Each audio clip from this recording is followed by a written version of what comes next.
Your Excellency, Dr. Emerson Mnangagwa, President of the Republic of Zimbabwe, Your Excellency, Honorable Muturi Nchube, Minister of Finance and Investment Promotion, the Republic of Zimbabwe, Your Excellency, Dr. Monique Nsanzabaganwa, Deputy Chairperson of the African Union Commission, Your Excellency and my sister Rebecca Amuge, Ambassador of the Republic of Uganda to Ethiopia, and representing the Chair of the outgoing Bureau of the African Ministers of Finance, Development and Planning. Honorable Ministers, Ambassadors, Heads of Agencies that are here, distinguished guests, ladies and gentlemen, all protocols observed. It gives me great pleasure to welcome you all to this year's Conference of Ministers, which is being held on the theme of financing the transition to inclusive green economies in Africa. I want to start by thanking the President, His Excellency Dr. Emerson Mnangagwa, and the people of the Republic of Zimbabwe for the warm hospitality and for hosting us in this beautiful city of the Victoria Falls. I also wish to thank the African Union Commission for the great collaboration, leadership, and strategic guidance to United Nations Economic Commission for Africa and other UN agencies as we implement the twin agendas of the Agenda 2063 and the Sustainable Development Goals. Distinguished ladies and gentlemen, the world is at an inflection point, and countries are facing impossible policy choices with far-reaching social and economic consequences. But we have chosen the theme of green transitions because, whether you like it or not, we cannot ignore the challenges of climate change and the need to respond accordingly. In 2020, Africa's total greenhouse emission was about 3% of global emissions. But we are the region with the most burden of the impact. As such, there is a lot at stake on the options that we choose, and getting it right remains a challenge. The G20 estimates that we need an additional spending of 1.8 trillion US dollars for climate action and 1.2 trillion US dollars for development financing by 2030. Yet, shrinking fiscal space is now the single most important issue for African ministers of finance, planning, and economy. At 2% growth in 2023 and a projection of 2.4% in 2024, and with inflation at nearly 20%, the future seems bleak.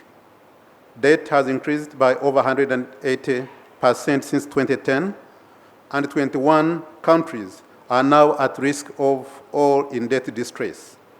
This is notwithstanding the annual loss of at least 5% of GDP because of climate change. In addition, the private sector is being squeezed out. Therefore, the natural question that confronts us all is, where will all these resources come from? How do you, as finance ministers, determine where to distribute the resources when nearly 100 billion US dollars is spent on debt repayment annually? It is clear the governments can no longer guarantee social safety nets.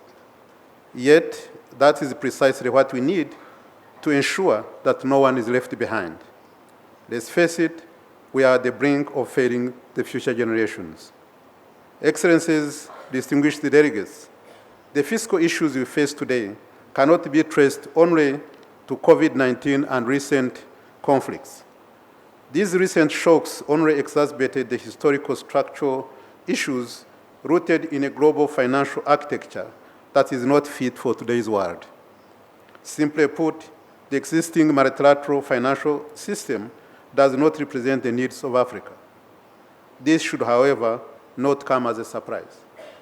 The international financial architecture was established at a time when many African countries were not yet born. In 1945, when the United Nations was created, the 5 permanent members of the Security Council, namely China, United States, United Kingdom, France, and Russia, made up almost 50% of the world's population. Today, that figure is just 26%. And while Africa now represents nearly 20% of global population, it's not represented at the G7, whose proportion of global population is only 9.7%. So how do you solve today's problems with outdated 80-year-old structures that do not reflect the global shifts that have occurred? Excellencies, distinguished delegates, the imbalances are obvious, and there are some fundamentals that must be addressed. First, the global financial architecture needs to be fixed. It must work for everyone and reflect the new dynamics. In this regard, we welcome the membership of the African Union in the G20, but we need to go further. Moreover, the reform should not just be about increasing the amount of concessional financing or extending the period of loan repayment. We must continue to call for changes that remove the investment rigidities and enable countries to mobilize affordable finance at scale. The conversations on governance and conditionalities, no matter how difficult, must be top priority. The ambitious $500 billion SDG stimulus call by the UN Secretary General is a recognition of how far we must go for justice and equity. Second, we must address the issue of unfair risk perceptions and credit ratings that offer Africa limited borrowing options. We should not accept that only 2 African countries have investment grade rating and 22 countries are unrated. Last year, UNDP estimated that rating information asymmetries is costing the African continent up to $74.5 billion. Third, we need to focus on deepening domestic resource mobilization for sustainability. External borrowing has become costly, unreliable, and untenable. Therefore, reforming our tax systems and de-risking the business environment are unavoidable imperatives. We simply cannot do business without the private sector. Hence, the need to invest in capital market development to provide long-term resources for private sector investment. Excellencies, distinguished delegates, a productive green finance system in Africa has the potential to generate $3 trillion by the year 2030. But we must move from potential to tangible actions with bankable regional projects. Innovative instruments like debt for nature swaps, regional blue bonds, regional carbon markets, and natural capital accounting can provide financing that address debt issues and foster environmental action. Seychelles has already set an example with the issuance of the sovereign blue bond in 2016, raising $15 million. Similarly, leveraging Africa's vast coastline has the potential to generate $576 billion annually and create 127 million jobs by 2063. But carbon trading must be at fair price to reap the rewards that are anticipated. It does not make sense for African countries to earn less than $10 per ton of carbon, while countries in Europe earn over $100 for the same carbon. We also know that regional cooperation can transform Africa into an industrial hub to achieve the Africa Continental Free Trade Area aspirations. What is stopping us from aggressively pursuing regional value chains in Chad and Botswana's beef industry, or in the cocoa sector in Ghana and Ivory Coast, or establishing a thriving agro-processing sector in Zambia and Zimbabwe? However, we cannot do all this without technology advancement. We need to be intentional in our investment in science, technology, and innovation. Digitization is an essential ingredient for infrastructure development for generating economies of scale. It is why the dialogue on the Global Digital Compact is so important for Africa, especially as we remain the least digitally inclusive region with average internet usage at around 40%.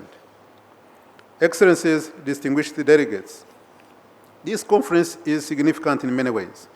It coincides with the beginning of the second half of the SDG implementation and the start of the second 10-year implementation plan of Agenda 2063. It is also happening against the backdrop of a broken multilateral system that has failed on its promises to Africa. So what will it take for African countries to really feel heard? In September this year, our leaders will meet for the Summit of the Future to agree on the elements of a new world order. The outcome of this conference and the forthcoming Africa Regional Forum on Sustainable Development in April will contribute to Africa's messages to the summit, and we are working very closely with the African Union and key partners on a common position. It is okay for us to say that 80 years ago, Africa was not at the table. It is probably acceptable to say that when Millennium Development Goals were adopted, we were also at the peripheral. But we will not be forgiven today if we do not occupy center stage as architects of a new global financial architecture that works for all. As our finance ministers, we need your voice, now more than ever. Yes, it's fair to say that we are confronted with pertinent questions, but against all odds, we are still standing. This should give us hope. Hope because we can do more with what we have. With deliberate intent and a unit of purpose, we can be in a much better place. I have never been more hopeful that the future belongs to Africa. I thank you for your kind attention.